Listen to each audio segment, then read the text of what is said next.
J'ai déjà mentionné régulièrement le Gone Ice à travers de pubs dans mes vidéos, alors voici la présentation complète de l'événement. Déjà, peu importe votre niveau ou votre investissement dans le jeu, cet événement s'adresse à tout le monde. Tous les tournois autorisent le full proxy, que ce soit le vintage, le legacy, les cubes, le pré-moderne ou même le popper. Pour tous les tournois, vous pouvez vous ramener avec un deck qui est constitué uniquement de bouts de papier. Bien sûr, ça reste votre responsabilité de ne pas tricher. Il faut que toutes les cartes soient uniformes, qu'on ne puisse pas les distinguer entre elles, et les proxys doivent être en couleur, avec un mix de vraies et fausses cartes. Je vous conseille de checker les règles concernant ce sujet. Donc, concernant l'obtention des cartes, ça ne devrait pas être un problème. Concernant les formats, effectivement, le vintage et legacy popper et pré-moderne ne sont pas forcément les formats les plus simples à appréhender, même si en vrai, le popper, ça va encore. Si vous êtes novice, il y a un début à tout, et je vous propose d'aller voir le contenu sur la chaîne MTG. Vous avez la moindre question, n'hésitez pas, et je ferai une vidéo sur le sujet. Il y a également le Discord de MTG One, où les habitués sont prêts à répondre à vos questions. De plus, si vous ne vous sentez pas de jouer de gros tournois, vous pouvez simplement venir drafter du cube vintage dans les side events et profiter d'un week-end relax. Donc ouais, franchement, je pense que si vous êtes un joueur de Magic et que vous êtes autour de la région lyonnaise, je pense que ça vaut vraiment le coup. Bon, maintenant que j'ai fait mon pitch, en quoi consiste réellement l'événement? Quels sont les détails? Le Gone Ice dure 3 jours, du vendredi 16 janvier jusqu'au dimanche 18 janvier. Vendredi,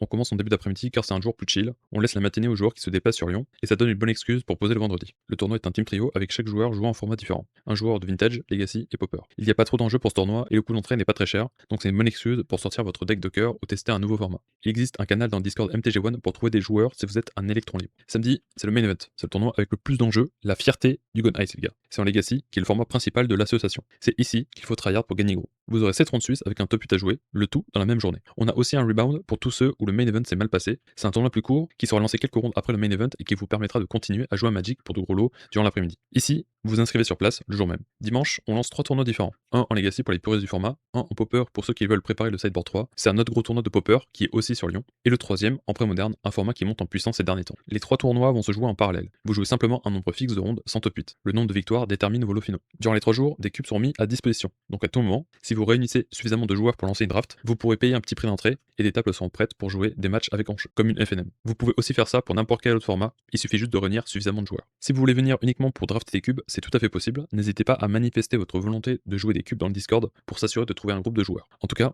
comme vous pouvez le voir, on est ouvert à tous, même si bien sûr, l'esprit de MTG One reste le legacy avant tout. Au niveau du transport, le lieu du tournoi est dans la salle de fête de Brindas, donc c'est pas exactement sur Lyon, mais plus dans sa périphérie. Car trouver des salles de jeu suffisamment grandes dans Lyon Centre pour un prix abordable, c'est pas simple. Il y a une ligne de bus qui connecte Lyon Centre à Brindas, donc il est possible d'être autonome même sans voiture. Mais le covoiturage reste l'option la plus simple. Si vous avez peur que le tournoi finisse trop tard le samedi, si vous êtes dans le top 8, il y aura certainement des gens prêts à vous ramener sur Lyon Centre, il faudra pas s'inquiéter. De toute façon, si vous avez la moindre question, n'hésitez pas à me demander. On essaye de faire des gones des événements incontournables du paysage magique français, et on espère que vous nous joignez à nous. Si vous avez regardé cette vidéo jusqu'à maintenant, mais que vous ne venez pas, est-ce que vous pouvez donner la raison pourquoi? Quel est le point bloquant? Qu'est-ce qu'on pourrait faire de mieux? Ce serait vraiment cool de votre part, car ça nous permettrait d'améliorer les prochaines éditions des gones. En tout cas, j'espère vous voir sur place. Salut tout le monde.